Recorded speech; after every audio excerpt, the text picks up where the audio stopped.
Hello dear बच्चों, कैसे हैं आप। चलिए आज हम फिर से एक और कहानी पढ़ते हैं और यह भी कहानी हमारी एनसीईआरटी की ईवीएस किताब आसपास से है। तो चलिए स्टार्ट करते हैं पढ़ना। और पढ़ने से पहले आप हमारी वीडियो में लास्ट तक बने रहिएगा। पूरी कहानी आपको समझ में आएगी और आपको समझ में आएगा कि ओमना अपने घर से नानी के घर तक कैसे पहुंची, उसका अनुभव पता चलेगा, है ना। तो चलिए हम पढ़ना स्टार्ट करते हैं। नानी के घर तक। ट्रेन के लंबे सफ़र के बाद हम देर रात कट्टायम पहुँचे। बिल्लेम्मा का घर स्टेशन से बहुत दूर नहीं है। स्टेशन से हमने 2 ऑटो रिक्शा किए और बलियम्मा के घर पहुँचे। मुझे इतनी नींद आ रही थी कि मैं नहाकर कुछ खाए पिए बिना ही सो गई। अभी मैं सोई ही थी कि अम्मा ने जगा दिया। फिर हम तैयार हुए, अपना सामान उठाया और बस अड्डे के लिए निकल पड़े। अब बलियम्मा का पूरा परिवार भी हमारे साथ था। हम 10 लोग थे और बहुत सारा सामान भी था। अप्पा ने कंडक्टर से सभी के लिए टिकट खरीदे और हम बस में चढ़ गए। हमें बैठने की सीट मिल गई, पर बाद में बस में इतने लोग चढ़ गए कि बस ठसाठस भर गई। 2 लोगों की सीट पर 4-4 लोगों को बैठना पड़ा। कुछ लोगों को हमने भी अपनी सीटों पर बिठा लिया। काफ़ी लंबा सफ़र था। बस जब आखिरी स्टॉप पर रुकी तब तक मेरे पैर अकड़ गए थे। मुझसे खड़ा भी नहीं हुआ जा रहा था। मैं खुश थी कि आखिरकार हम अम्मू माँ के गांव पहुंच ही गए, पर नहीं, सफ़र अभी भी बाकी था।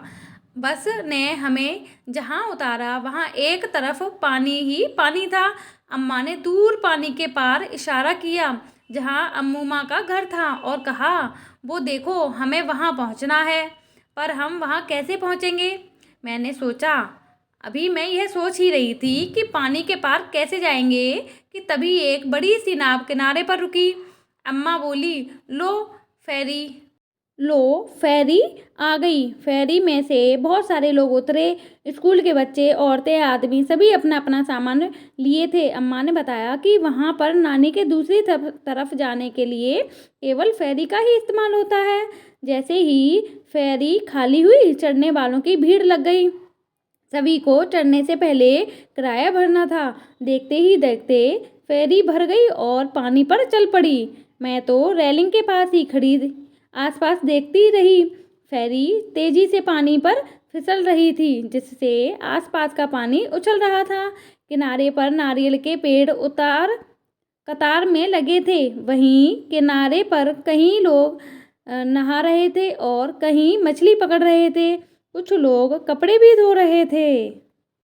बच्चों, यहाँ पर फेरी एक तरीके की नाव है जो इधर से उधर लेके जाती है, व्यक्तियों को एक पार से दूसरी पार उतारती है।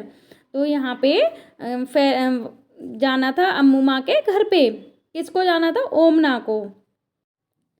सूरज ढलने से पहले ही फेरी अपने ठिकाने पर पहुँच गई और हम भी पहुँच गए।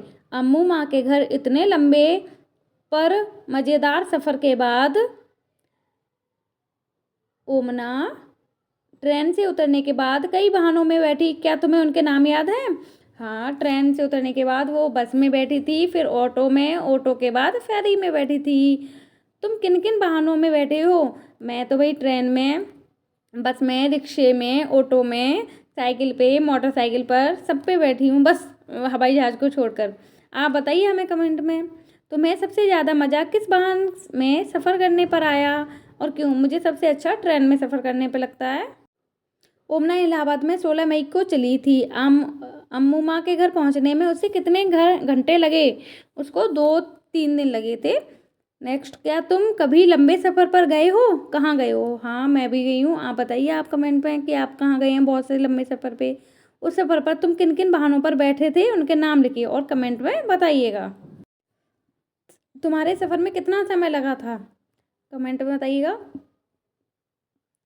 रेल टिकट देखो, नीचे दी गई बातों को टिकट में ढूंढकर उन पर अलग अलग रंगों से गोला लगाओ और चर्चा करो। ट्रेन का नंबर, आप ये टिकट दी गई है, मैं अलग से टिकट डाल दूंगी, आप उसमें कलेक्ट करके नंबर लिखिए और कमेंट में हमें भेजिएगा। ओके,